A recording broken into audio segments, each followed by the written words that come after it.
Dans les deux dernières vidéos, je vous ai un petit peu parlé du shoot que j'ai fait dimanche. Aujourd'hui, on va enfin regarder le shoot et débriefer un petit peu tout ce qui s'est passé pendant ce shoot. Je vais vous expliquer l'éclairage, je vais vous parler un petit peu de post-production, pas trop. C'est pas le but, j'ai plus envie de me concentrer aujourd'hui sur la partie flash en extérieur. Comment ça s'est passé, comment j'ai utilisé mon flash dehors, parce que je pense que c'est quelque chose qui peut être intéressant. En tout cas, j'ai souvent eu des questions par rapport au flash en extérieur, donc parlons-en aujourd'hui.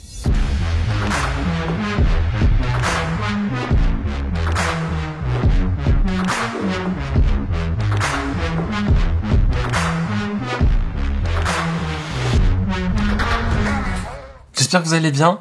J'ai un petit peu traîné avant de faire la vidéo, j'étais un petit peu fatigué en début de semaine. J'ai trouvé une nouvelle boisson énergisante un petit peu moins deg que le Red Bull. On va essayer, on verra si ça me tient éveillé tout le long de la vidéo. Pour parler du shoot, donc l'idée de cette vidéo, c'est surtout de vous parler de la partie prise de vue plus que de la partie retouche. On en parlera un petit peu, je vais essayer de vous résumer un petit peu tout ce qui s'est passé et vous montrer des exemples avec les vidéos. Déjà pour commencer, je vous ai dit l'autre jour un petit peu qui c'est qu'il y aurait sur le shoot. Je sais pas vraiment forcément te présenter les gens. Tout d'abord, il y a Mel qui est ma copine ou ma compagne, peu importe comment vous voulez dire ça.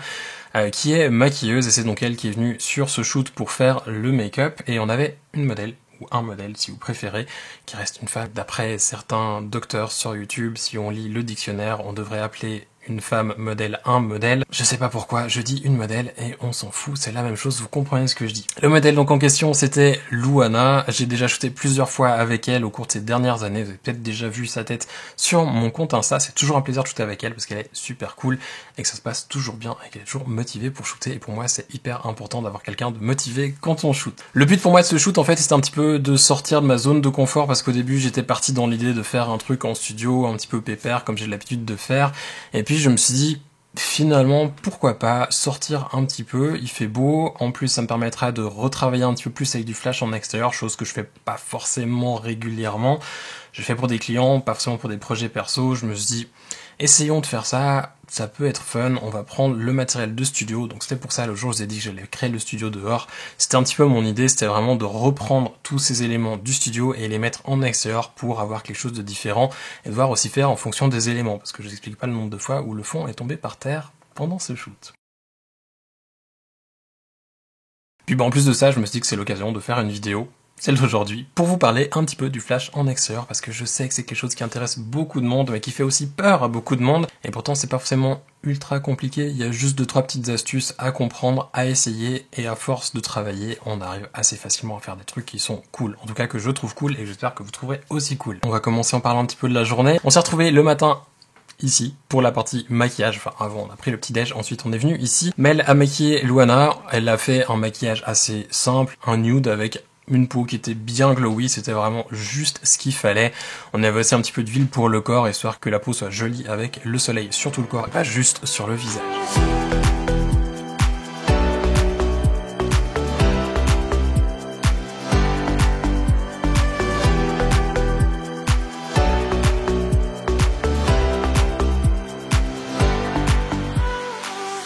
Du moment où le maquillage était fait, on a pris la voiture, enfin un verre de vin avant, pas plus que un, sinon c'est dangereux au volant. On a ensuite pris la voiture, on s'est déplacé, je vous montre les endroits même si vous savez pas où c'est. On s'est déplacé et on est allé à l'endroit du shoot. C'était dans la vidéo que je vous ai montré l'autre jour, où je parlais de business, tout ça, et que je faisais le repérage. Le deuxième endroit. C'était le deuxième endroit à côté de la rivière, parce qu'au final, il y avait absolument personne. En fait, il y avait des gens partout autour, mais pas là du tout. Et c'était pratique, parce qu'on pouvait changer de décor sans avoir besoin de se déplacer réellement.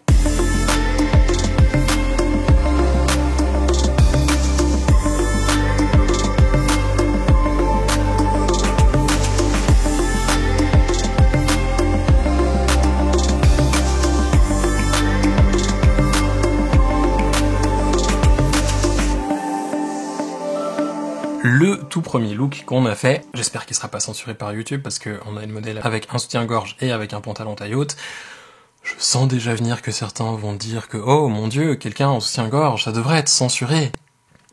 Bref, la tenue était archi cool, on a shooté ça sur un fond blanc, c'était le fond blanc, le rideau en fait Conforama dont je vous ai parlé quand j'ai préparé le kit. C'est ce que j'ai utilisé parce que c'est ce qui me paraissait être le plus intéressant par rapport aux tenues, le fond brun était pas très intéressant, on a essayé d'ailleurs de mélanger le brun et le blanc, c'était pas joli du tout, on a viré le brun, on a gardé le blanc, on a shooté avec ça.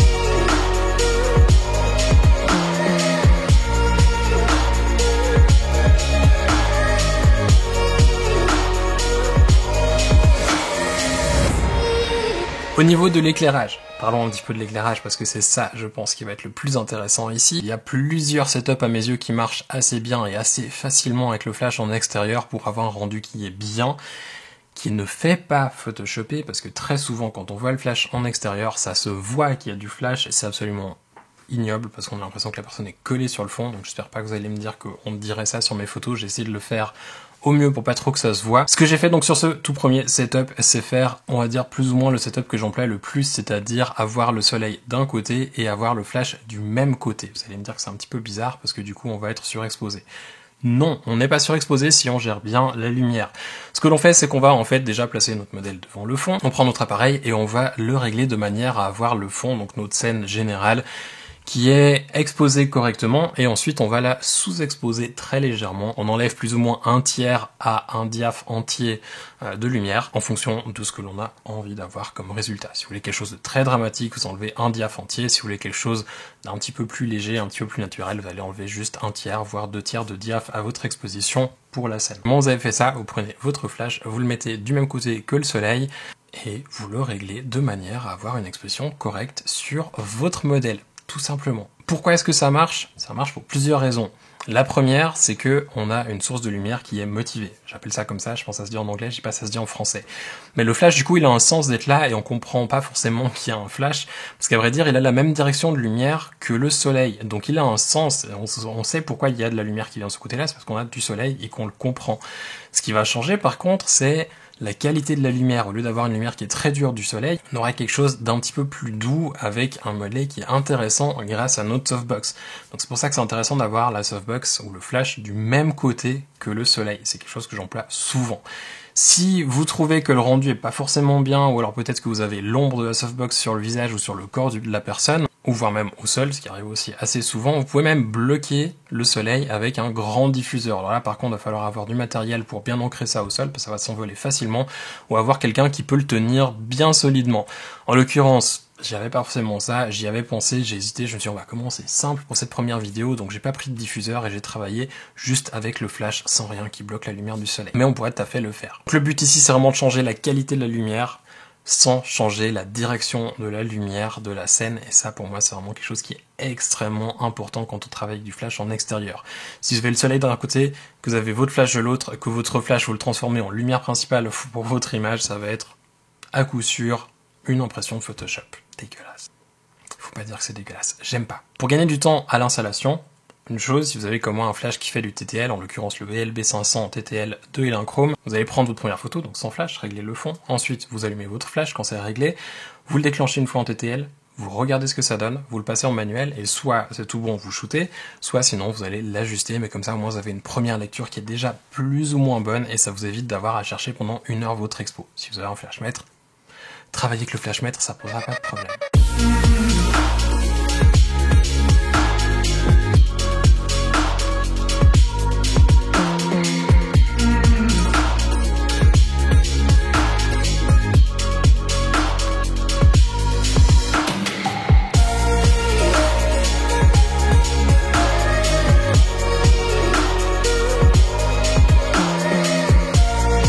Le deuxième setup, on a en fait tout simplement bougé le fond parce que vraiment la lumière faisait que de changer avec les nuages, c'était pas possible, c'était vraiment pénible. En plus il y avait du vent et du coup le fond a basculé au moins 3 fois.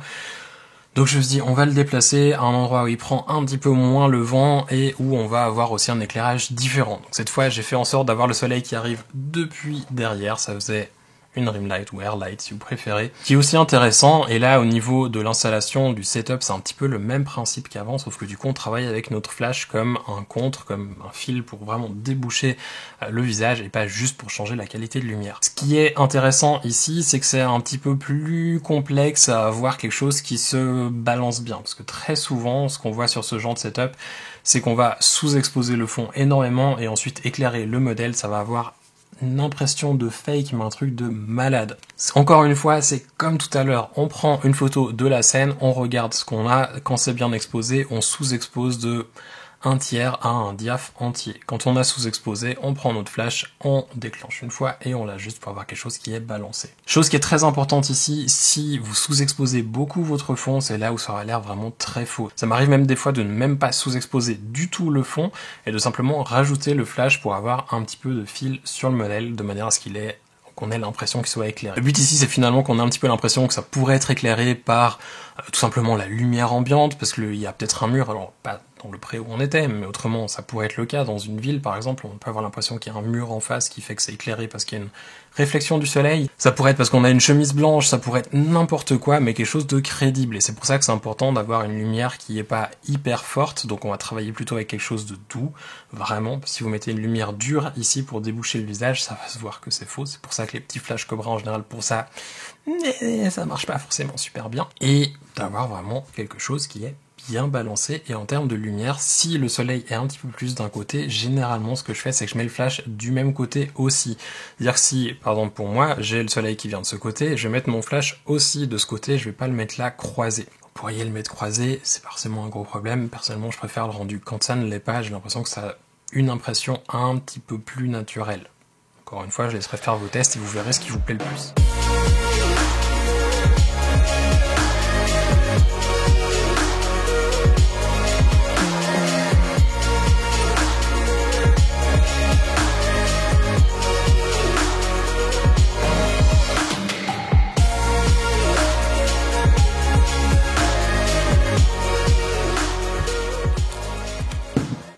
C'est fou comme il y a toujours un doigt qui ne sait pas bouger. Troisième setup.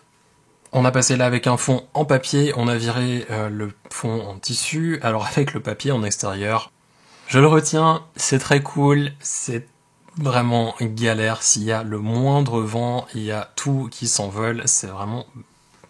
Bref. On s'est retourné plusieurs fois en voyant le fond qui s'envolait, ou pendant que j'étais en train de shooter, je disais à Luana, tire-toi un petit peu de côté parce que là il y a tout qui s'envole. Enfin bref, c'était un peu particulier. En plus le papier fait un bruit de malade avec le vent. Je retiens pour la prochaine fois, j'utiliserai peut-être plutôt un canevas peint plutôt que du papier qui en plus prend l'humidité et qu'on peut n'est bon pour jeter à la fin du shoot. Bref, le fond papier dehors c'est bien, peut-être pas dans l'herbe où il y a eu de la rosée du matin. Donc le troisième, c'était avec ce fond papier, c'était l'idée de faire du ton sur ton. C'était un peu l'idée à la base pour faire du monochrome, puis finalement je me dis non, on va pas employer le monochrome déjà maintenant parce que c'est un petit peu bête, on va faire d'autres choses, on va réfléchir un peu plus à un concept et documenter un peu plus le processus que ce qu'on a fait là. Luana avait un blazer qui était plus ou moins de la même couleur que le fond, avec je crois des carreaux, des lignes dessus. Il était assez long pour qu'on n'ait pas forcément besoin d'avoir un bas parce qu'elle avait une jupe, mais ça faisait un petit peu trop tailleur, bureau, c'était pas forcément ce que je recherchais. On a donc gardé juste le blazer et je trouve le rendu vraiment très cool. En termes de lumière ici, on a donc utilisé le soleil, encore une fois, cette fois-ci presque de face. Il était légèrement sur le côté, mais quasiment de face. Ça se voit bien sur la lumière sur son visage. Et j'ai employé en fait mon flash de l'autre côté. Donc si le soleil arrivait de ce côté, le flash arrivait un tout petit peu là. Il n'y avait pas un énorme décalage. Je vais pas dire que un venait d'un côté et l'autre de l'autre. C'était vraiment presque dans l'axe les deux. Et en fait, le flash, j'ai utilisé tout simplement comme fil pour déboucher juste à peine les ombres sur Luana de manière à avoir un contraste un petit peu plus léger parce que le soleil était vraiment très fort et que du coup, sur le visage, c'était vraiment très marqué. J'avais envie de garder ce modelé, mais je voulais un petit peu plus de détails dans les ombres, donc j'ai employé le flash tout simplement pour déboucher un petit peu ces ombres, ce qui permet du coup d'avoir quelque chose un petit peu plus plaisant, en tout cas à mes yeux, que le soleil pur, où c'est des fois un petit peu trop fort, où on se retrouve avec beaucoup de texture sur la peau à retoucher, où on se retrouve avec des ombres qui sont bouchées, qu'on va déboucher d'une manière ou d'une autre. Le flash ici, c'est vraiment un moyen de gagner du temps post-production et d'avoir un rendu qui est aussi un petit peu plus plaisant, en tout cas à mes yeux. Au niveau du réglage, je vais pas... On s'entend plus parler avec les enfants qui pleurent. C'est pas les miens. Où est-ce que j'en étais? Ah, au niveau du réglage, donc, le réglage pour ce setup, je vais pas forcément vous le refaire, c'était la même chose que les autres.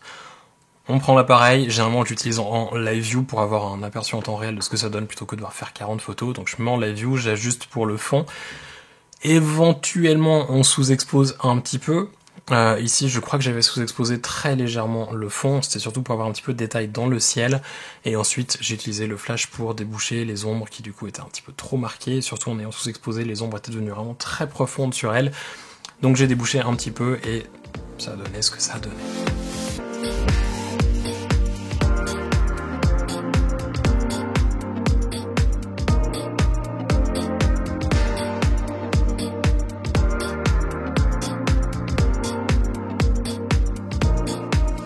Number 4, le dernier, numéro 4. Le dernier, on n'avait pas de fond. Enfin, j'avais pas envie d'utiliser un fond, je voulais faire un truc avec juste de la nature derrière. C'est pas ma série d'images préférées, je l'ai quand même gardé pour vous la montrer et vous en parler aussi un petit peu. Ici, j'ai de nouveau travaillé au flash, mais j'ai trouvé un endroit qui était cette fois-ci un petit peu plus à l'ombre.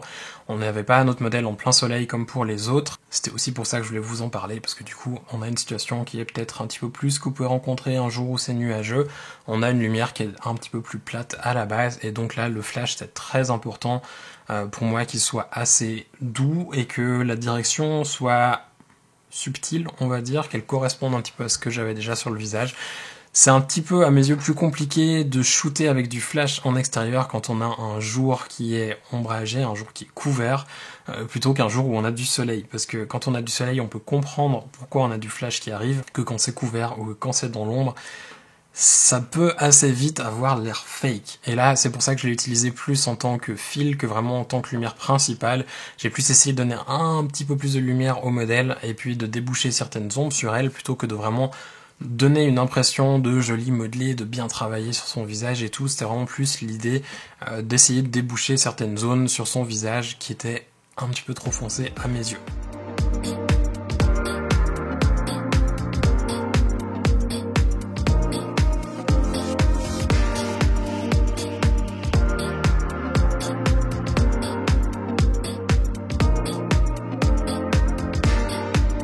Par rapport à ce setup, je sais que c'est un petit peu moins clair, je pense que je referai certainement une vidéo un jour où je shooterai en extérieur, un jour où c'est couvert, de manière à pouvoir vous parler du flash en extérieur quand c'est couvert, comment on peut l'utiliser, ou éventuellement j'irai shooter tout simplement dans de l'ombre, comme ça je vous montrerai ça bien comme il faut.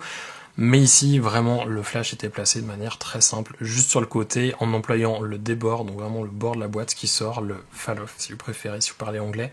Je sais jamais comment ça se dit ce terme en anglais. Si quelqu'un sait comment on dit fall-off en français, volontiers en commentaire parce que je ne connais pas du tout ce terme en français. Donc je continuerai à dire fall-off pour le moment. J'utilise donc ça pour avoir un rendu qui est très doux avec une direction qui est aussi assez subtile et pas avoir quelque chose qui est trop marqué comme on pourrait avoir en ayant le centre de la boîte dirigé sur le modèle. D'autant plus que là j'avais la monture indirecte dans ma Dipocta 100, ce qui fait que l'autre spot je l'avais de toute manière pas et en ayant le débord on a vraiment quelque chose qui est vraiment très plaisant, très doux. En termes de retouche, alors la retouche, c'est vraiment et clairement pas la série où j'ai passé le plus de temps à retoucher, parce que j'ai passé un petit peu de temps dans Capture One à faire le traitement des couleurs.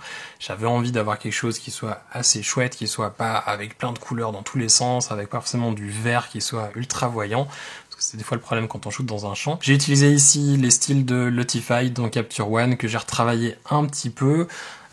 Et à partir de ça, j'ai passé dans Photoshop quand le rendu colorimétrique me plaisait dans Capture One, j'ai passé dans Photoshop pour quelques petites retouches avec l'outil correcteur, quelques petits trucs en Dodge and Burn, et ensuite j'ai réappliqué une partie de colorimétrie dessus, juste pour finaliser un petit peu l'image que j'aurais très bien pu faire dans Capture One, mais que j'ai fait ici dans Photoshop par avant.